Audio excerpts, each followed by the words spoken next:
Herkese merhaba, ben Kayhan Yıldırım. Bugün Adile İstanbul'da, Levent'te, İstanbul'da sizlerle beraberiz. Yanımda turizm sektöründen bir duayen isim Ayşe Hanım var. Ayşe Hanım hoş geldiniz. Teşekkür ederim. Benim evimde bir dünya haritası var. Dünya haritasında böyle gittiğim yerleri işaretliyorum. Ve en büyük hayalim bir gün bu dünyadan ayrılmadan tüm dünyayı görmüş olabilmek. Bunun için de çok uğraşıyorum. Gelirimin büyük bir kısmını da buna harcıyorum ne yazık ki. Harcıyordum çünkü Covid-19 diye bir şey geldi bizim başımıza. Şimdi öncelikle neler değişti? Ondan başlayalım. Yani Covid-19 bizim seyahat alışkanlıklarımızda neleri değiştirdi? Şu an ne yapıyoruz? Geleceği de soracağım. Size hep onu sormuşlar. İnternette araştırdım, baktım ama ben şimdi merak ediyorum önce. Şu an ne oluyor seyahat dünyasında? Seyahat dünyasında gelişmeler devam ediyor esasında.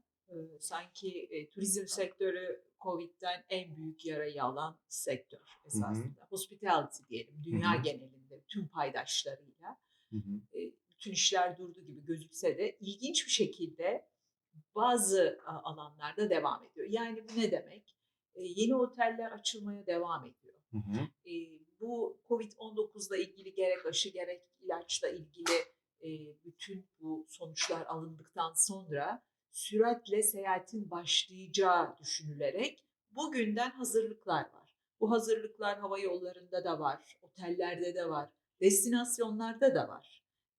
Bunun da sonuna geldik gibi düşünülüyor esasında bakarsanız. Bu sadece sizin söylediğiniz kısmına cevap veriyorum. Yani hı bir hı, yerlere gitmekle ilgili konu. Gitme isteği hep var. Nasıl sizde var? hı Bugün hı, itibarıyla inanılmaz bir gitme isteği olduğunu biz devamlı duyuyoruz. Ne zaman gideceğiz sorusu en temel sorulardan bir tanesi şu anda. hı hı, Ne zaman gideceğiz? hı Ne hı, zaman? Ne zaman başlayacak? Yani bugün itibariyle herkes zihinsel olarak bir yere gitmek düşüncesinde, hevesinde. Böyle bir korku, kaygı öne çıkmış değil çok enteresan bir şekilde. Yani bizim tüm tespitlerimiz, bütün örneklemelerimiz bunu gösteriyor. hı hı. Turizm sektörü de bu isteğin süratle hayata geçeceği döneme hazırlanıyor diyelim dünya çapında. Ülkeler kapanıyor, evet, ama birçok ülke, birçok otel buralarda bu alanı değerlendiriyor. Büyük kayıplar yaşandı ama herkes kuvvetli bir açılışa da bir yandan hazırlanıyor. Hımm. Kesinlikle. Bu hafta sonu, yani dün aslında döndüm. Bu hafta sonu yeni trend glamping'i denedim ben. Glamorous camping denilen, hani, çadırlarda kaldık hafta sonu 3 gün arkadaşlarla.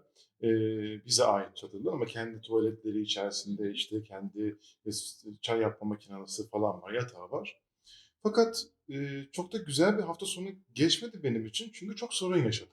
Hı hı. Şimdi normal bir zamanda bir otele gitseydim ben bu kadar sorun yaşamazdım. Ama korona zamanında birkaç sorun yaşadım. Belki gittiğim yerle alakalı, bu belki benim beklentilerimle alakalı.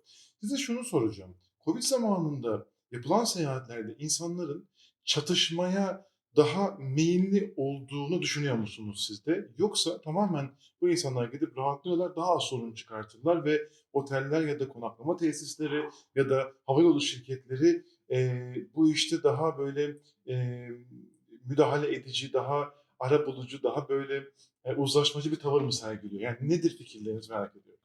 Esasında ilginç bir şey var. Ben bu konuda çok net olarak söyleyebilirim ki daha uzlaşmacılar. Hmm.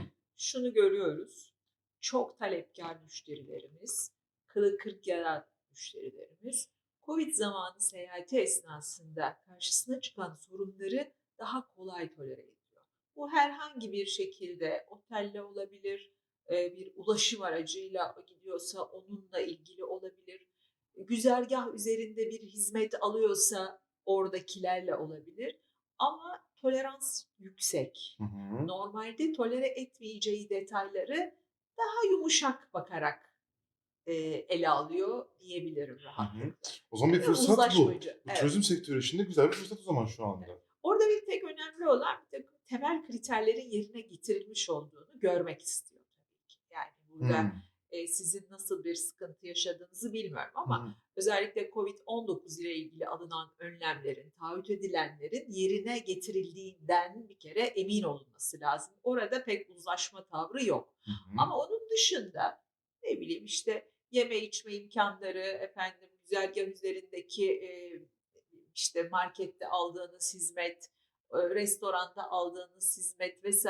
sizi biraz daha, az yorabilir. Ama COVID-19 ile ilgili, direkt onunla ilgili önlemlerin tam alınmış olmasından, Hı hı. emin olmak Hı istiyorlar. Yani hı. oralarda esasında tolerans, yüksek değil. Hı hı. Yani Hı hı. hassasiyet yüksek Hı diyebiliriz ama hı. onun dışında daha rahatlar. Yani, işte, ne bileyim, bir şeyler gecikti normalde, "Ya, bu da nasıl olur?" falan diyenler, tamam ya, şimdi bu birazcık beklesin, bekleyebilir, biraz da ben bekleyeyim, Hı hı. diyorlar. Hı hı. Ama burada gerçekten sorunlarla ilgili çözümlerde bir, uzlaşmaya giden bir yolculuk başladı Hı hı. Hı diyebiliriz. hı.